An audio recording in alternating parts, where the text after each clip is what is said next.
नमस्कार मैत्रिणींनो, स्वागत आहे आपलं आणखीन एका नवीन व्हिडिओमध्ये। तर आज आपण बनवूया कारले फ्राय। अजिबात कडवट न लागणारे कारले, म्हणजे अशा पद्धतीने बनवायचं का ते अजिबात कडवट लागलं नाही पाहिजे। तर खूप साऱ्या टिप्स सहित कसं बनवायचं ते बघूया। चला तर व्हिडिओला सुरुवात करूया। तर शक्यतो कारली ताजी असावीत, जेवढं कारलं शिळं असेल तेवढं ते जास्त कडवट लागतं। तर ही नुकतीच झाडावरून तोडून आणलेली कारली आहेत। तर त्याला स्वच्छ धुवून आपण अशा पद्धतीने सुरीच्या साहाय्याने काप करून घ्यायचे आहेत। आणि जर तुम्ही डीप फ्राय करणार असाल तर कारल्याचे असे मोठे काप करायचे, आणि जर तुम्ही शॅलो फ्राय करणार असाल तर कारल्याचे व्हिडिओ दाखवल्यापेक्षा छोटे काप करायचे रुंदीला। तर आता आपले कारलं कट करून झालेलं आहे। तर त्याच्यामधल्या ज्या बिया आहेत तर त्या सुरीच्या साहाय्याने अशा पद्धतीने व्यवस्थित अशा काढून घ्यायच्या। अगदी व्हिडिओत दिसते त्या पद्धतीने सुरीच्या उलट्या साईडनं काढायचं, म्हणजे ज्या साईडला तात्र्या असतात तिकडून सुरी फिरवायची नाही, त्या सुरीच्या उलट्या बाजूने फिरवायचं, म्हणजे ते जे आतला गाभा आहे तो पूर्ण निघून जातो। तर आता अशा पद्धतीने आपण बाकीची पण 2 कारली आहेत ती चिरून त्याच्यातला गाभा काढून घेऊया। तर आता गाभा काढून घेतलेला आहे आणि आपण कारले एकदा धुतलेलं सुद्धा आहे।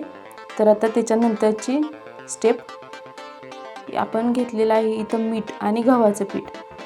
तर गव्हाचं पीठ आणि मीठ थोडं थोडं करून त्याच्यावरती घालायचं, कारल्यावरती पसरवायचं आणि आपण हलक्या हाताने चोळून घ्यायचं, म्हणजे पूर्ण कारल्याला मीठ आणि गव्हाचं पीठ लागलं पाहिजे।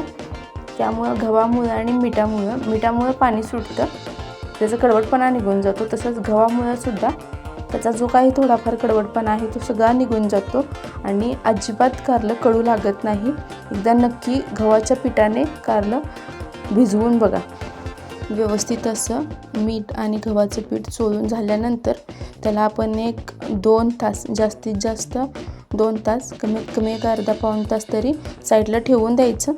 आणि त्याच्यानंतर 1-2 तासानंतर जे कारलं आपण पीठ लावून ठेवलं होतं तर ते व्यवस्थित असं धुवून घ्यायचं, 1-2-3 वेळा ते धुवून घ्यायचं। आणि धुवून घेतल्यानंतर गॅसवरती कढई ठेवून जसं व्हिडिओत दिसतंय अगदी त्या पद्धतीनं मोठ्या गॅसवरती कारला आपल्याला भाजून घ्यायचं आहे। इथं तेल अजिबात घालायचं नाही, जोपर्यंत कारल्याला मिठामुळे सुटलेलं पाणी पूर्ण आटत नाही तोपर्यंत त्याच्यामध्ये तेल घालायचं नाही। जसं व्हिडिओत दिसतंय की ते मीठ कढईला उठलेलं आहे, म्हणजे ते कढईनं त्यातलं सगळं पाणी आहे ते शोषून घेतले, मीठसुद्धा वाळले। तर ह्या स्टेजला आपण त्याच्यामध्ये 1 पळी तेल घालायचं आणि थोड्या वेळानंतर आणखीन थोडंसं तेल घालायचं। तर तेल घालून व्यवस्थित असं हलवायचं आणि थोडा वेळ हलवून झाल्यानंतर त्याच्यामध्ये आपण बाकीचा बेसिक मसाले घालायचे। याच्यामध्ये काय जास्त बाकीचं घालायचं नसते। तर आपण आता इथं घातलेलं आहे जिरं, हळद आणि मगाशी मीठ घातलेलं होतं, त्यामुळं आता अगदी थोडंसं मीठ घालायचं, ते पण गरज लागली तर, नाहीतर मीठ स्किप केलं तरीसुद्धा चालते।